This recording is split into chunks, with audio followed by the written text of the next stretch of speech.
Hey, what's up?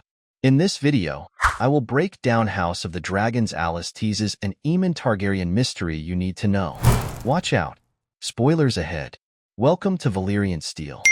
A delicate encounter between Alys Rivers and Daemon Targaryen in House of the Dragon Season 2, Episode 5, hints at a long-standing Aemond Targaryen mystery left by George R.R. Martin's Fire and Blood novel.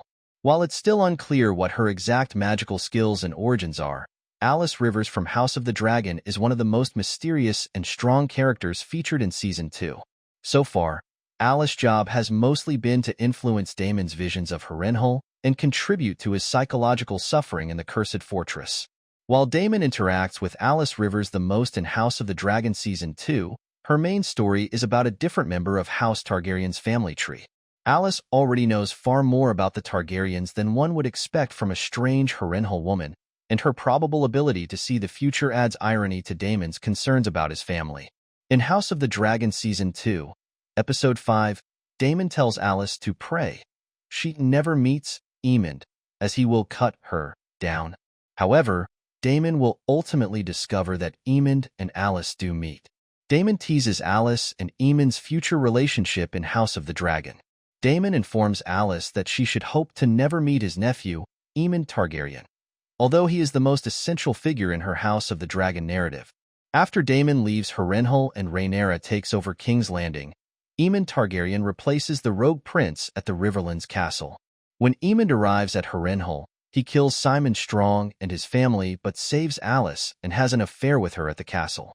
Though Daemon feared that if they met, Aemond would attack and most likely kill Alys, this is not how Fire and Blood describes their relationship. Rather, Alys is instrumental in persuading Aemond to show mercy to certain members of Team Green while he possesses Harrenhal. It's evident that Alys and Aemond have a more romantic relationship than her link to Daemon, which leads to certain statements in George R.R. Martin's novel that could potentially change what we know about House Targaryen's genealogy after the Dance of the Dragons. When Aemond and Vhagar depart Harrenhal to destroy the Riverlands, Alys stays at the castle and claims to be pregnant with his child. Aemond even brings a pregnant Alys to meet Daemon in the battle above the God's Eye, which results in the deaths of Aemond Targaryen, Daemon Targaryen, Vhagar, and Caraxes.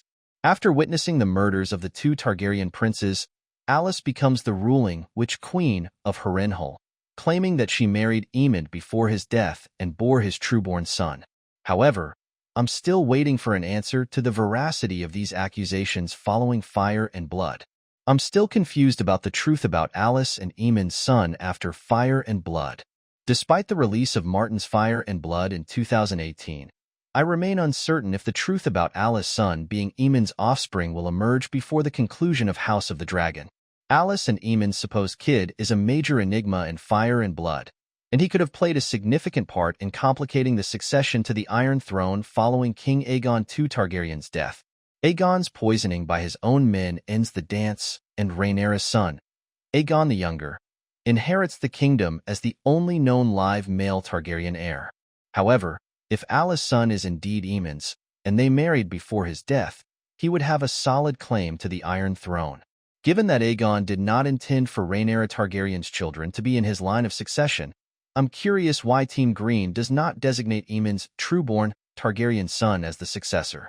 Fire and Blood also states that Alys claims her son is the real ruler of Westeros, not Aegon III Targaryen, with messengers allegedly witnessing a dragon at Harrenhal. Given his Targaryen father and Witch Queen's mother, Aemond's son is likely to possess significant magic and power, potentially posing a greater threat to King Aegon III Targaryen. If this is true, I'm curious as to why Fire and Blood largely and inconclusively ignores Aemond's son, only 2 years after the war concludes.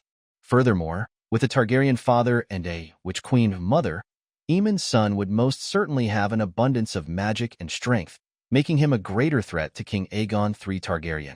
After the upcoming storyline of the Dragon Seeds, House of the Dragon's players would know not to underestimate the claims and power of a Targaryen bastard, especially one who could conceivably be trueborn.